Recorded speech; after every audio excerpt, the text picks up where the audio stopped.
గతంలో Jindal Jagan సమావేశమైతే Kadapa steel plant వచ్చేస్తుంది అని సంతోషపడ్డాం. కానీ జిందాల్ జగన్ స్కీములేసుకుని కాదంబరి కథ నడిపించారు. ఏపీసీసీ అధ్యక్షురాలు షర్మిల రెడ్డి. జగన్మోహన్ రెడ్డి గారికి జిందాల్ గారికి చిత్తశుద్ధి ఉంది స్టీల్ ప్లాంట్ పట్ల.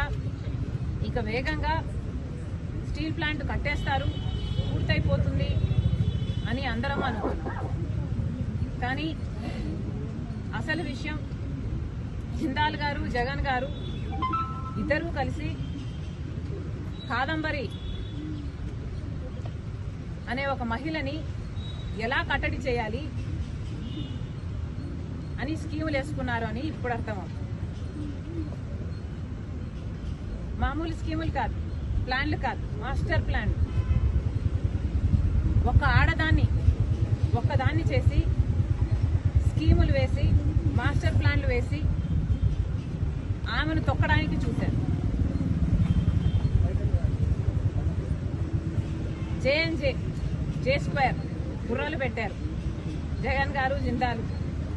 గుర్రాలు పెట్టి ఒక్క మహిళని అడ్డుకోవడానికి ఎదుర్కోవడానికి అన్ని స్కీములు వేసి దాన్ని ఎలా ఆచరణలో పెట్టారో ప్రజలందరూ చూశారు. మీకున్న బుర్రలు, మీకున్న మెదడు, మీ స్కీమ్లు అన్ని కడప స్టీల్ ఫ్యాక్టరీ కోసం పెట్టునుంటే కనీసం కడప స్టీల్ ఫ్యాక్టరీ పూర్తయిపోవు నీ పాటు. కానీ మీకు చిత్తశుద్ధి లేదు కాబట్టి, కడప స్టీల్ ఫ్యాక్టరీ కట్టాలి అనే చిత్తశుద్ధి జగన్ గారికి కానీ జిందాల్ గారికి కానీ లేదు కాబట్టి ఇంతవరకు ఒక తట్టెడు మట్టి కూడా తీసి అటు పెట్టింది లేదు. జిందాల్ గారు, సజ్జన్ జిందాల్ గారికి జగన్మోహన్ రెడ్డి గారికి ఉన్న సంబంధం గురించి ఆయనే గొప్పగా చెప్పుకున్నారు.